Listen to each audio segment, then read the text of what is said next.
말씀 가지고 왜 하나님이 근심하시나라는 제목으로 여러분과 좀 말씀을 나누겠습니다. 오늘 본문은 사사기에서 조금 흥미로운 본문입니다. 원래 사사기의 패턴은 어떻게 됩니까?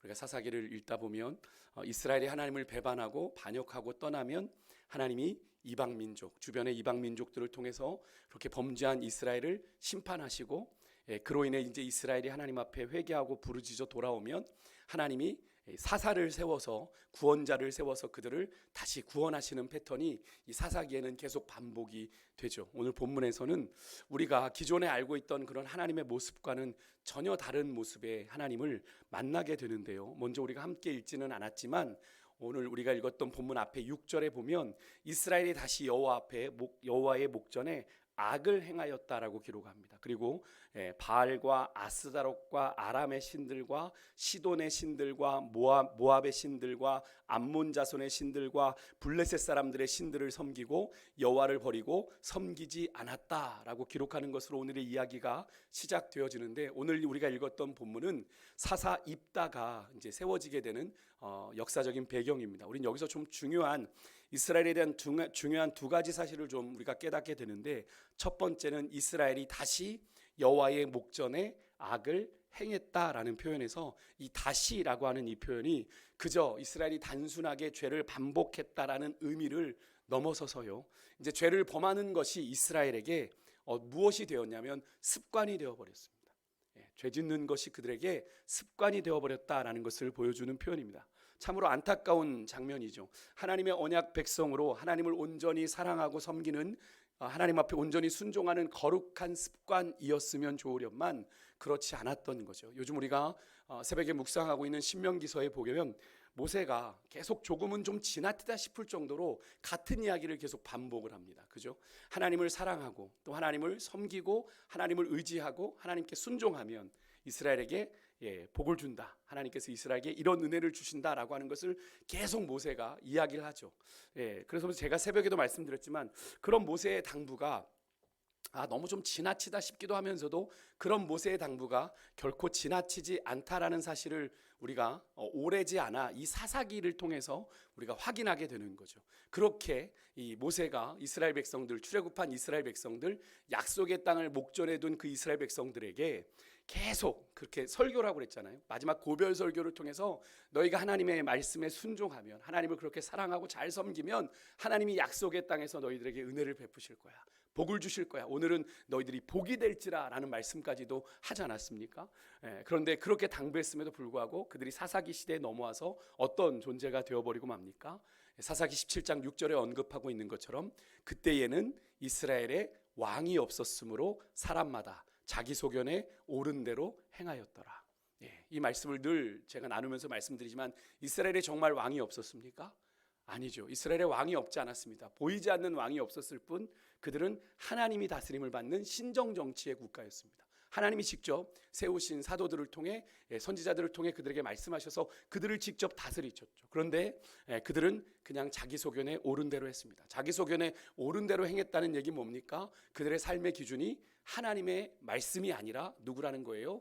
자기 자신이었다라는 겁니다. 내 마음대로 살았다는 거예요. 거기다가 6절에 나오는 오늘 본문에 보면 신들의 면면을 보고 좀 여러분 어떤 느낌을 좀 받지 못하셨나요? 온갖 신들을 다 모아놨습니다. 그죠? 보통 이스라엘이 신들을 섬길 때 그 지역의 신들만 섬겼는데 오늘을 보면 그들이 정복한 가나안 땅의 바알과 아스다롯 신만이 아니라 여기 보세요. 계속 나라들의 이름이 나옵니다. 아람의 신, 모압의 신, 암몬의 신, 시돈의 신, 블레셋 사람의 신을 이스라엘이 섬겼다라고 되어 있는데, 이제 지도 한번 보여주시겠어요? 지도에 이렇게 제가 빨간색으로 좀 표시를 해놨습니다. 잘 안 보이시죠? 글씨가. 저 왼쪽에 저 위에가 두로와 시돈이 있는 지역이죠. 시돈의 신, 그 밑으로 지중해 쪽에 가자, 에글론 뭐 이렇게 되어 있는 데가 뭡니까? 블레셋. 그죠? 블레셋이고 저 아래쪽으로 안 보이는데 모압이 있고 에돔이 있고 저기 위로는 모압 위로는 암몬이 있고, 그죠? 저 위쪽으로 빨간색의 거기가 아람입니다. 그러니까 이스라엘이 지금 어떻게 하는 겁니까? 이스라엘 주변에 있는 사방에 있는 이방 나라의 모든 신들을 다 가져다가 어떻게 하고 있는 겁니까? 섬기고 있는 겁니다.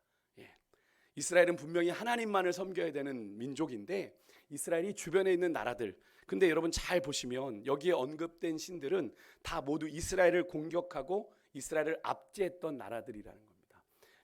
한마디로 하나님의 심판의 도구로 그들이 쓰였던 것이신데 이스라엘은 어떻게 생각하는 겁니까? 우리가 섬기는 하나님보다 그들의 신이 강하구나 라고 생각을 하고 자신들을 구원해 주신 하나님을 버리고 자신들을 그렇게 압제했던 나라들의 신을 데려다가 섬기고 있는 거예요.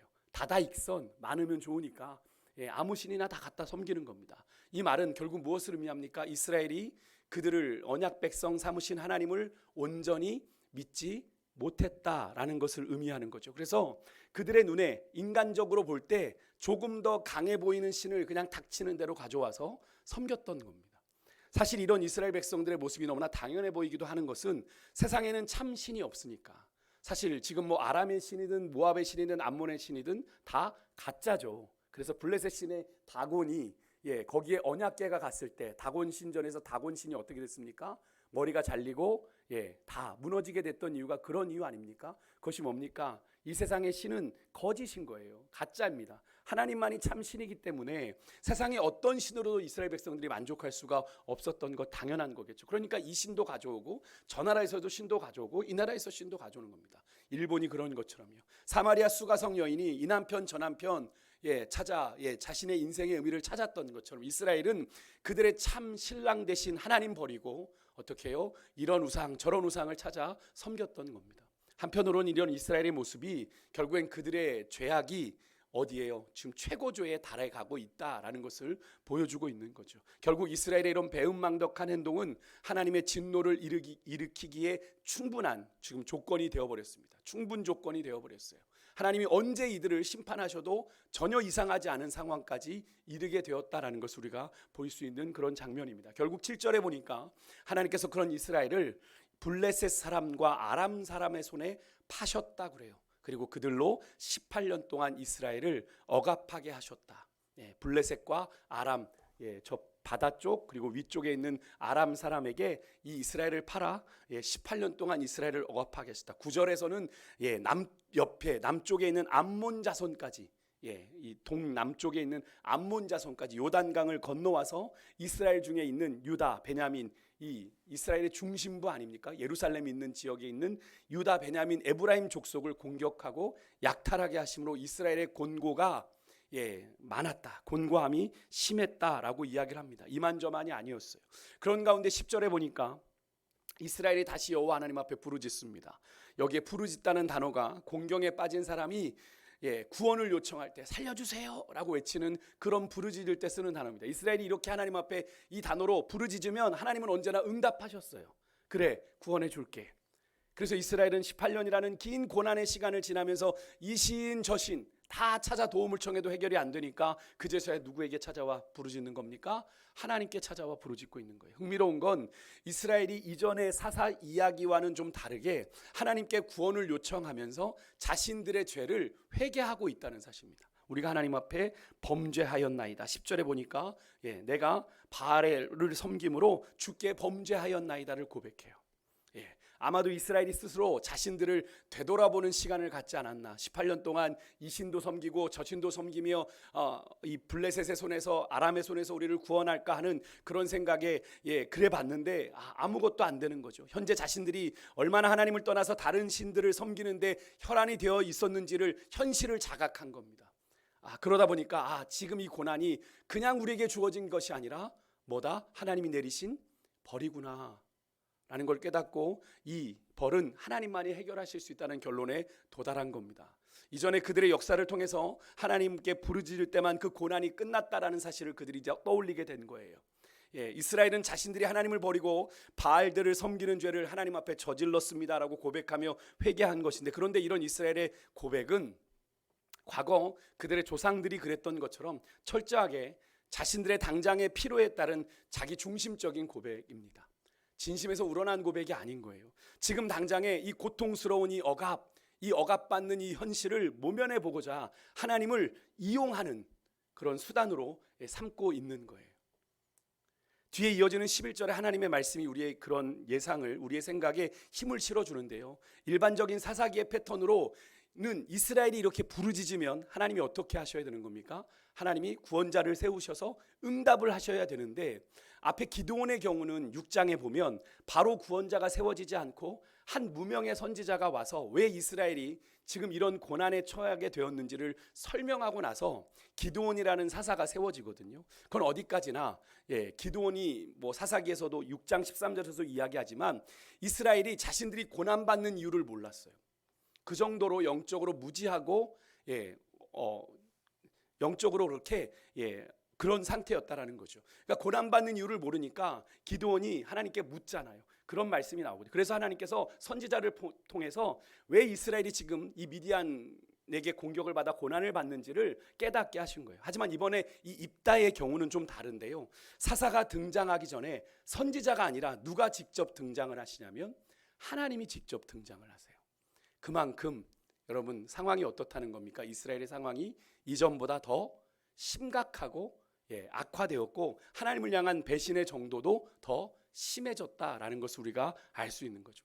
하나님은 그런 이스라엘을 향해서 11절에 이렇게 물으십니다. 수사 의문문이에요. 답이 정해져 있는 겁니다. 하나님이 구체적으로 이스라엘에게 베푸신 구원의 은혜를 하나님이 뭐 이렇게 모르면 생색내는 건가 이렇게 생각할 수 있지만 아닙니다. 하나님이 상기시켜 주시는 거예요. 야, 내가 너희들을 애굽 사람과 아모리 사람과 암몬 자손과 블레셋에게서 너희를 구원하지 아니했냐? 구원하셨다는 얘기죠. 그죠? 내가 너희들을 구원했잖아. 근데 이 말씀이 순서를 잘 보세요. 애굽 사람부터 시작을 했습니다. 하나님께서 이스라엘을 출애굽하신 순간부터 지금 여기에 이르기까지 하나님께서 계속 구원의 역사를 베푸셨다라는 사실을 말씀하는 거죠. 애굽 사람이 언급되는 건 출애굽한 이야기부터 가나안 땅에 거주하는 7족속의 대표격인 아모리 족속은 약속의 땅에 들어와서까지도 하나님의 구원의 역사는 멈추지 않고 계속 이스라엘 백성들에게 있었고, 암몬은 또 어떻습니까? 하나님께서 가나안 땅에 들어갈 때는 거기가 롯의 자손이잖아요. 이들과 싸우지 말라고 하셔서 이스라엘 백성들이 돌아갔단 말이에요. 그죠? 그런데 사사 시대에 이 암몬이 모압과 연합을 해서 이스라엘을 침략해 왔을 때 이 왼손잡이 사사 에웃을 세우셔서 하나님이 이 이스라엘을 구원하셨고요. 블레셋이 적으로 등장했을 땐 사사기 3장에 보면 삼갈이라는 사사를 통해서 이스라엘을 구원하셨던 그것을 이야기하는 겁니다. 하나님께서 이스라엘에게 구원을 베푸셨던 것을 이야기하는 거예요. 또 이어지는 12절에 보면 11절에 이어서 이스라엘을 압제하고 괴롭혔던 나라들이 또 나옵니다. 시돈 사람, 아말렉 사람, 마온 사람이 등장을 해요. 사실 사사기에서 이 시돈 사람은 두로와 시돈 아까 왼쪽 위에 보셨죠? 시돈 사람이 이스라엘을 공격했다는 기록은 사사기에 나오지 않아요.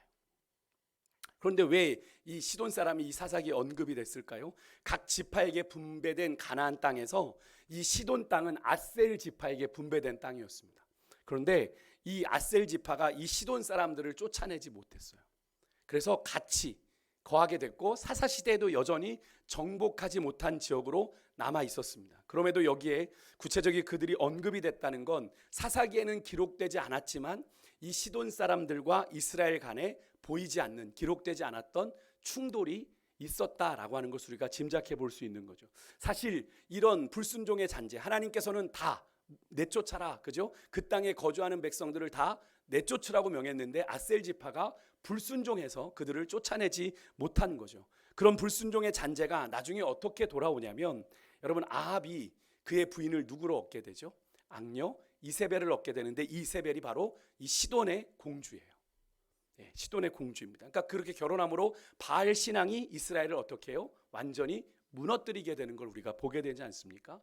여러분, 이렇게 죄를 남겼어요. 그죠? 죄의 씨앗을 남겼어요. 하나님께서 분명히 너희들이 그 땅에, 약속의 땅에 백성들을 남겨두면 너희에게 뭐가 된다고 그랬어요? 나중에 가시가 될 거라고 그랬어요. 그죠? 가시가 될 거라고 그랬는데 정말 가시가 되어 버린 겁니다. 그 죄의 생명력이, 영향력이 참 모질게 남아서 이스라엘을 그렇게 유다를 무너뜨리기까지 간 것을 우리가 보게 되죠. 그래서 성경은 우리에게 죄에 대해서 우리에게 철저하라고 얘기를 하는 겁니다. 악은 모양이라도 버리라고 이야기를 하는 거예요. 죄에 대해서 우리가 그냥 가볍게 여기면 안 된다는 거예요. 이것쯤이야 뭐 이 정도 지나가지라고 하면 그 죄가 그냥 그렇게 지나가고 끝나는 게 아니라 그 죄가 우리 안에 기생하게 되고 그것이 더 큰 죄를 우리에게 일어나게 만든다라는 것. 그 죄는 생각났을 때, 기억났을 때 하나님 앞에서 어떻게 해야 돼요? 청산해야 돼요. 하나님이 기억나게 하신 건 뭡니까? 그 죄 회개하라는 거거든요. 생각나게 하시는 건 회개하라는 뜻이거든요. 예, 그렇게 시도는 그렇게 하나님 앞 이스라엘이 그렇게 고통스럽게 했고, 아말렉은 여러분 잘 아시죠? 이스라엘이 출애굽하자마자 이스라엘이 그 출애굽해서 정신없이 광야로 나왔는데 그들의 후미를 공격했던 민족들이죠. 아주 비열한 민족입니다. 출애굽 17장에 보면 아주 유명한 전쟁이 나오죠. 모세가 손을 들면 이기고 손을 내리면 졌던 전쟁이 바로 이 아말렉과의 전쟁이었던, 그때 모세의 양팔을 아론과 훌이 붙잡고 있어서 승리를 하게 된, 하나님이 도우심 가운데 승리를 하게 됐던 이 아말렉, 이 하나님은 이 아말렉의 이 비열한 짓을 보시고 내가 이 아말렉과 대대로 싸우겠다, 그러니까 아말렉을 진멸해라 명령하시게 되는데, 이후 아말렉은요 가나안 땅에 들어와서 정착을 하게 돼요. 민수기 14장에 보면 가나안 민족과 연합해서 이들이 이스라엘을 공격했고요, 사사기 3장에 가게 되면 이 아말렉이 또 모압과 암몬과 연합해서 이스라엘을 공격했습니다. 기드온 시대에도 미디안이 그냥 미디안만 온 게 아니라 미디안에 아말렉 군대가 연합을 해서 이스라엘을 공격했어요. 그러니까 이 아말렉이라고 하는 민족은 이스라엘 역사 초기부터 사사 시대에 이르기까지, 심지어 사울과 다윗에 이르기까지 끊임없이 이스라엘을 괴롭혔던 민족이 누구다? 아말렉이라는 거죠. 이어지는 마온 사람은 뭐 성경에 드물게 등장하고 사사기에는 거의 기록이 없는데, 구체적으로 여기에 마온 사람이라고 언급된 거 보면 어쨌든 사사 시대에 이스라엘을 괴롭혔던 민족들 가운데 하나인 것 같습니다. 이렇게 오늘 본문은 이스라엘을 괴롭혔던 7개의 민족을 언급하면서 출애굽의 순간부터 지금 이 사사 시대, 지금 이 입다가 등장하는 이 시대까지 하나님의 구원의 역사가 이스라엘에게 중단 없이 진행되었다라는 것을 얘기해주고 있는 거예요. 하나님의 구원의 역사는 쉬지 않았고 하나님이 이스라엘을 지금까지 돌보아 오셨다라는 사실을 하나님이 말씀하고 계시는 겁니다. 그래서 11절 12절이 바로 그것을, 그들의 손에서 내가 너희를 구원했는데 내가 너희를 구원하지 아니하였느냐라고 물으시잖아요. 반문하듯 물어보시는 거예요. 하나님께서 처음부터 지금까지 이스라엘의 부르짖음에 충실하게 응답해 오지 않았느냐, 그죠?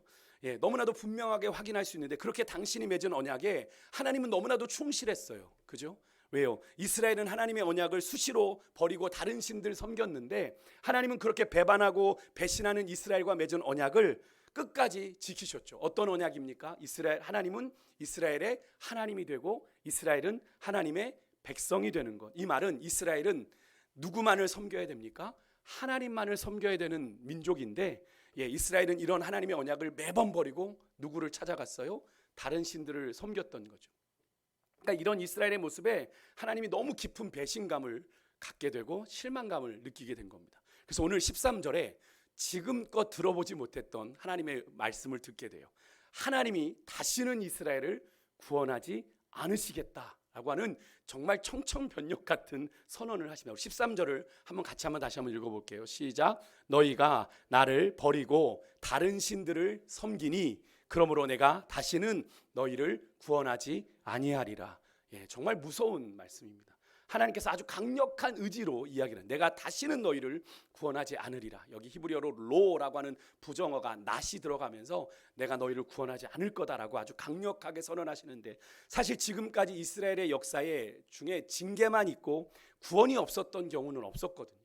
하나님이 징계하셨어도 늘 구원으로 다시 그들을 회복시켜 주셨는데, 아주 이례적인 선언을 오늘 이 본문에서 하고 계십니다. 하나님이 더 이상은 반복되는 이스라엘의 배신을 그냥 유야무야 너그럽게 받아주지 않으시겠다라는 말씀이죠. 결국 하나님께서는 14절에 너희가 가서 나한테 더 이상 찾지 말고 너희가 택한 신들에게 가서 부르짖고 그들에게 구원해달라고 얘기해라. 하나님이 빈정이 상하신 거예요. 이렇게 좀 표현하면 그렇지만 하나님이 그들을 비아냥거리면 너희들 선택한 신 있잖아. 가서 너희들 신한테 한번 구원해달라고 해봐라. 여러분, 하나님도 충분히 그걸 느끼실 수 있는 분입니다. 하나님은 인격적인 하나님이시기 때문에 우리의 반응에 그렇게 반응하시는 거예요. 여러분, 하나님이 우리를 거절하면 하나님은 굳이 하나님 그냥 내버려 두실 때가 있어요. 그렇게 막 내 마음대로 하면서 하나님 왜 안 도와주세요라고 얘기하시는 분들 가끔 있는데, 여러분 그것은 하나님을 되게 오해하시는 거예요. 하나님이 뜻 가운데 가지 않으면서 하나님이 날 안 돌아보셨다고 인생의 어려움을 만나면 하나님 나를 지켜주신다고 하면서 자기 맘대로 살아놓고 하나님이 자기를 안 지켜주셨대. 여러분, 너무나도 잘못된 신앙입니다. 하나님의 뜻을 따라가야죠. 물론 실수할 수 있습니다. 실수해도 우리가 하나님을 찾는 마음이 떠나면 안 되는 거잖아요. 그런데 하나님 찾는 마음 없이 나는 내 마음대로 살겠습니다. 제가 종종 그런 표현 썼죠. 예, 우리가 종교 생활을 하면 안 되고 신앙 생활을 해야 된다. 신앙 생활은 내가 날마다 주님을 의식하고 살겠다는 거예요. 넘어지더라도 실패하더라도 그죠? 내가 하나님의 뜻대로 살아가는 거에 실패했더라도 내가 다시 돌아가야지라고 하는 그 중심을 잡고 가는 게 신앙 생활이고, 종교 생활은 그냥 하나님과 상관없이 내가 내 마음대로 살겠다는 거예요. 비록 교회는 드나들고 있지만 그죠? 그런 인생을 하나님이 책임져 주시겠습니까? 아니죠. 그들이 그냥 원하는 만큼만 하나님이 지켜보고 계시는 겁니다. 여러분, 하나님은 이렇게 이제 결국에는 그렇게 말씀하시는데, 여기서 저는 이 택한 신들이라는 표현이 오늘 여러분 아침에 묵상했던 신명기의 말씀을 한번 떠올려 보시면 좋을 것 같아요. 오늘 아침에 신명기서에서 모세가 이스라엘 백성들 앞에 뭐를 놓았습니까? 복과 저주를 놓고 너희가 하나님 앞에서 선택해라 라고 요구했던 것을 기억하시죠. 하나님의 말씀에 순종하면 너희가 복이 될 거고, 하나님의 말씀을 떠나면 너희들에게 저주가 될 거다라는 말씀이 떠오르는데, 여러분 정말 늘 말씀드리면 믿음은 선택이에요. 믿음은 내가 누구를 따라갈지를 선택하는 겁니다. 우리는 날마다 우리는 선택의 기로에 서는 거예요. 오늘 신명기의 말씀도 보십시오. 오늘 신명기의 말씀을 제가 인용해 드리면서 아침에 제가 우리 권사님께 여호수아 24장 말씀을 드렸어요. 여호수아가 마지막 임종을 앞두고 너희들이 오늘 뭘 택하라? 너희 섬길 자를 택하라. 하나님만 섬겨야 되는데 너희들에게 하나님 섬기는 게 좋지 않게 보이거든. 너희들이 저 강 저편에서 너희 조상들이 섬기던 신이든지 아니면 이 땅의 신이든지 너희들이 선택해라. 그런데 나와 내 집은 여호와만을 섬기겠다 라고 얘기하는데, 그들에게 여호수아가 이야기하면서 너희가 오늘 섬길 자를 택해라. 여러분, 저는 이 오늘이라는 표현에 여호수아는 이 여호수아의 말씀을 읽는 그 당시에 오늘만 이야기한 것이 아니라 오늘 이 시대를 살아가고 있는 믿음의 사람들에게 날마다 믿음의 결단을 요구하고 있다는 거예요. 내가 오늘 누구를 따라 누구의 말씀대로 살아갈 것인지 매일매일 우리는 우리의 삶 속에서 결단해야 되는 겁니다. 하나님의 뜻을 따라갈지 아니면 세상에 여러 가지 우리의 마음을 빼앗는, 여기에 우리가 암몬신, 아람신 이렇게 돼 있지만 오늘날로 우리에게 말하면 세상에 수없이 말하는 여기에 길이 있다, 여기에 복이 있다, 여기에 성공이 있다 라고 말하는 세상의 수많은 유혹을 이야기하는 거겠죠. 그런 세상의 방식을 따라갈 것인지 아니면 하나님의 말씀대로 살아갈 것인지 우리는 날마다 결단을 해야 되는 거예요. 여러분, 믿음은 선택이고 믿는 만큼 하나님을 경험하는 겁니다. 여러분, 우리 모든 믿는 사람들에게 똑같이 성경 66권은 동일하게 주어져 있습니다. 그런데 하나님을 경험하는 게 다 달라요. 이유는 어디에 있을까요? 늘 말씀드리지만 이 말씀을 그냥 읽는 것과 믿음으로 읽는 건 다른 거거든요. 믿는 자에게 나타나는 역사가 다른 거예요. 똑같은 66권의 말씀을 읽는데 이 66권의 말씀을 믿음으로 내 말씀으로 받는 자들에게는 이 말씀의 능력이 지금도 나타난다는 말이에요.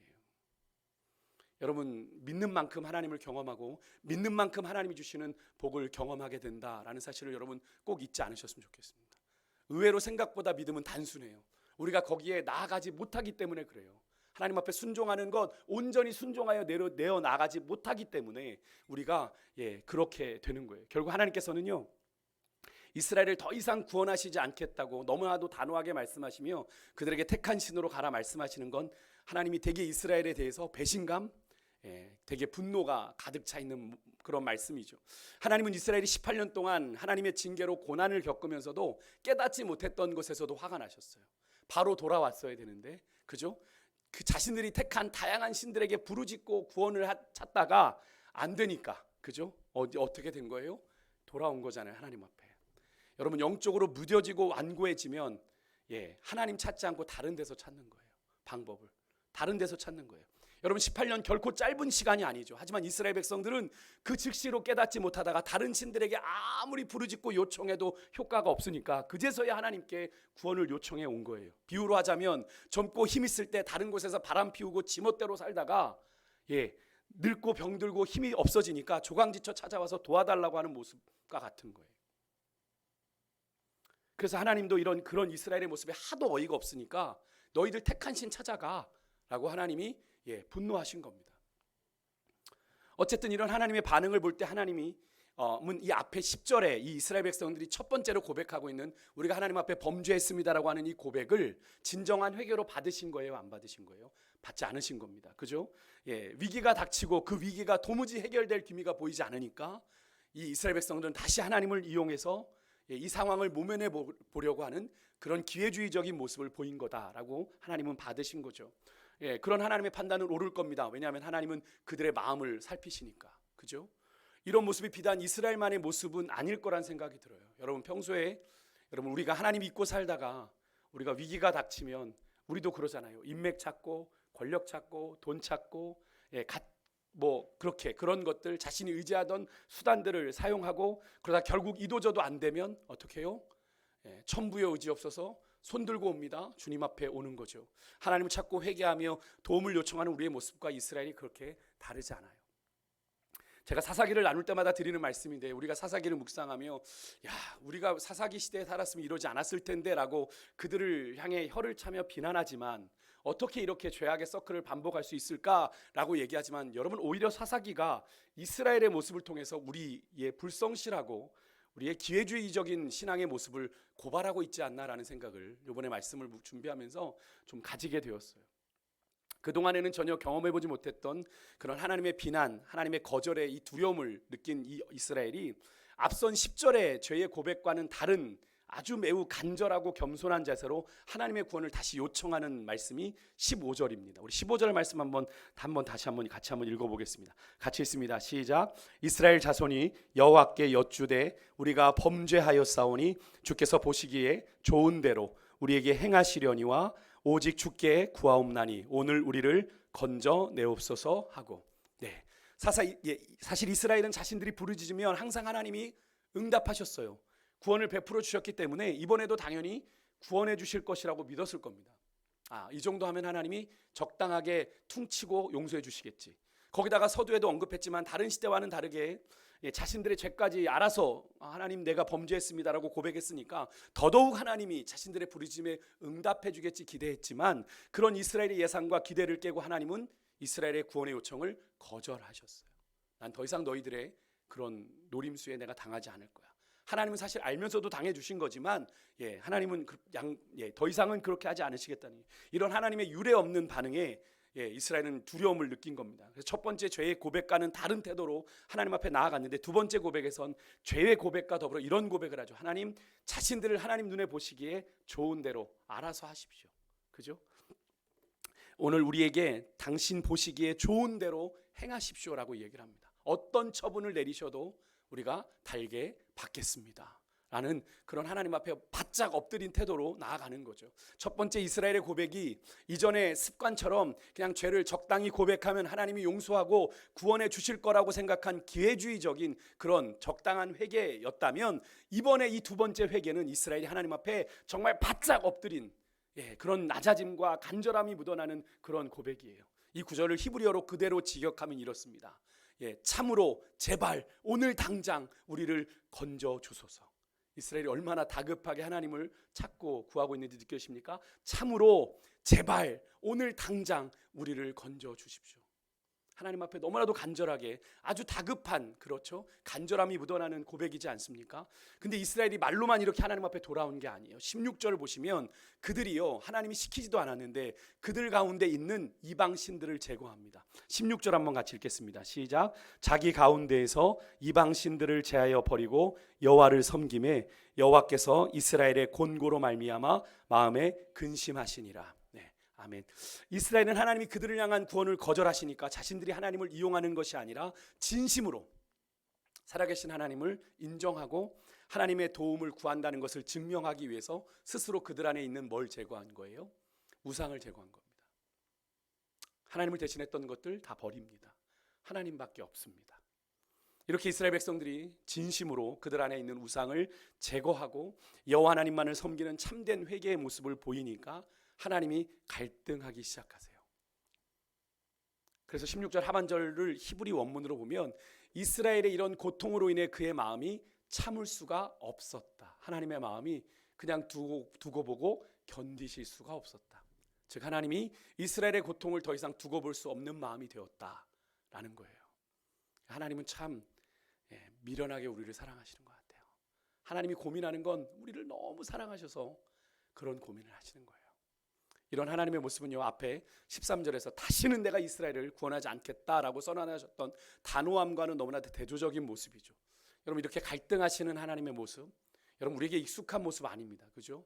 하나님은 한번 결정하시면 후회도 없고 그죠? 말씀하신 바를 반드시 실행하신다라고 얘기했던 민수기 23장 19절 말씀이나 하나님은 절대로 사람이 아니시니 변개가 않으신다. 절대 변개하지 않으신다라고 하는 사무엘상 15장 29절의 말씀에 익숙한 우리에게는 이런 하나님의 이런 뭐랄까 갈등하는 모습이 너무나 낯선 모습이죠.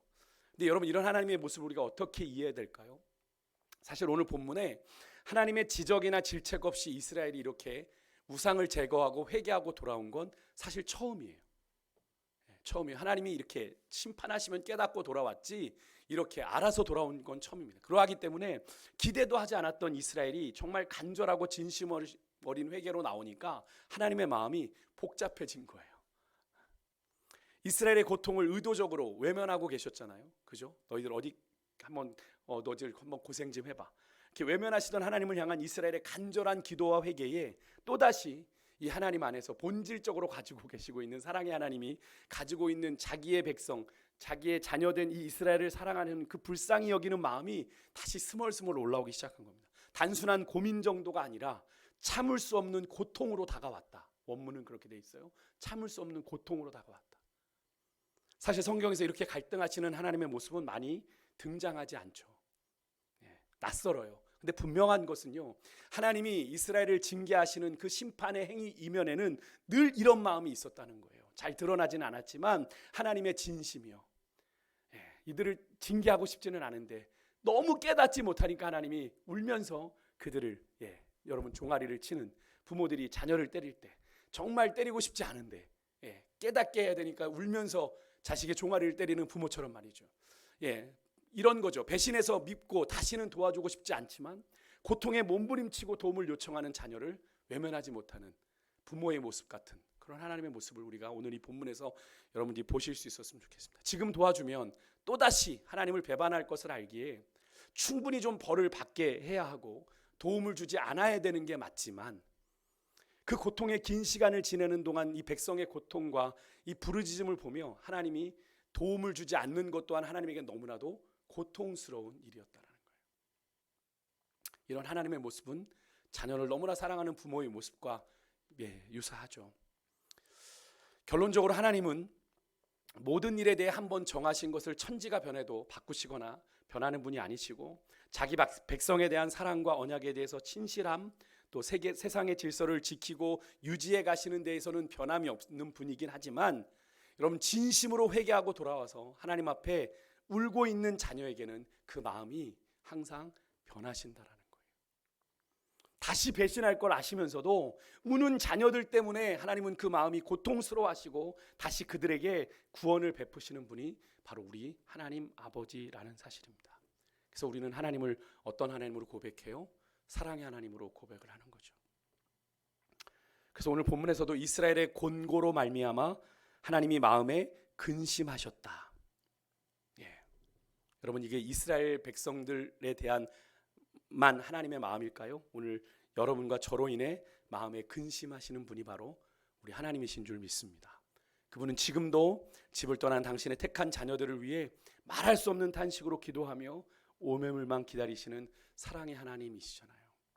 우리가 이 예배 자리에 나와 있으니까 나는 아닌 것처럼 앉아 있지만 아니잖아요. 우리의 모습도 매일 하루에 수없이 하나님을 떠나 세상을 향해 달려가다가 겨우 정신 차리고 우리 이 자리에 와 있는 거잖아요.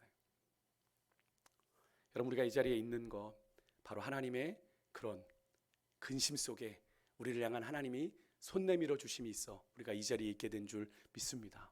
지난 3일밖에 지나지 않았지만 우리가 하나님 앞에서 그렇게 떳떳하게 살아온 인생은 아님에도 하나님이 우리에게 여전한 은혜와 긍휼을 베푸셔서 우리에게 속는 줄 아시면서도 또 은혜를 베풀어 주셔서 우리를 여기까지 오게 하신 것이잖아요. 오늘 우리가 그 하나님의 우리를 향하신 그 진심 어린 그 사랑을 깨닫고 그 하나님의 진실한 사랑을 여러분 우리가 당장의 우리의 그런 고달픈 현실을 모면하기 위한 그런 기회주의적으로 이용하는 그런 내 중심적인 신앙이 아니라 하나님을 향한 진실한 회개와 간절함으로 주님의 그 진실한 사랑에 우리가 좀 제대로 응답하며 나아갈 수 있는 그런 여러분과 제가 될 수 있기를 소망하고요. 우리가 신앙이 좀 반복이 되면 그런 하나님의 마음을 교묘하게 이용하는 분들도 있어요. 여러분 하나님은 알고도 속아주시는 거예요. 하나님은 알고도 속아주시는 거예요. 사람은 그렇게 얼마든지 속일 수 있죠. 아닌 척해서. 근데 여러분 하나님이 속아주실 때는 오늘 하나님의 마음이 드러났잖아요. 이스라엘 백성들에게 그렇게 당하고도 화가 나셔서 내가 너희들 다시는 구원하지 않으실 거야 라고 얘기했지만 이스라엘 백성들이 다시 조금 액션을 더 좀 강하게 취하니까 그죠? 다시 근심하시는 이 하나님의 마음을 이스라엘 백성들은 끊임없이 몰라드리고 계속 실패했던 모습을 우리가 보게 되는데 여러분 이스라엘 백성들만 그런 게 아니라 오늘 이 시대를 우리가 그렇게 살아가고 있는데요. 우리가 단 하루를 살아도 좀 하나님의 이런 마음, 우리를 향한 이 진심을 담은 사랑의 마음을 우리가 좀 깨닫고 우리가 하나님 앞에 우리의 마음을 우리의 중심을 좀 순전하게 내어드릴 수 있었으면 좋겠습니다. 계산하지 말고 하나님을 이용하려 들지 말고 여러분 정말로 내가 하나님이 원하시는 하나님의 뜻을 쫓아 살아가겠습니다. 그렇게 믿음으로 결단하는 가운데 하나님은 우리의 중심을 보세요. 여러분 이 밤도 우리가 우리의 중심의 진실함으로 하나님 앞에 나아가 하나님 나 때문에 많이 하나님이 근심하셨을 텐데 내가 이제는 하나님의 마음을 시원케 해드리는 그런 인생이길 소망합니다. 하나님의 기쁨 되길 원한다고 우리 찬양하잖아요. 그게 뭡니까? 하나님 이런 고민 안 하게 해드리는 거잖아요. 하나님이 내게 베풀어 주신 내가 정말 내가 사랑 베푸길 잘했어. 내가 이렇게 참아주길 잘했어. 내가 기회 주길 잘했어. 그래 그렇지 라고 하는 그런 인생으로 우리가 올해 2024년도 여러분과 저의 삶이 그렇게 하나님 앞에 살아드려지는 귀한 삶이기를 간절히 소망합니다. 우리 찬송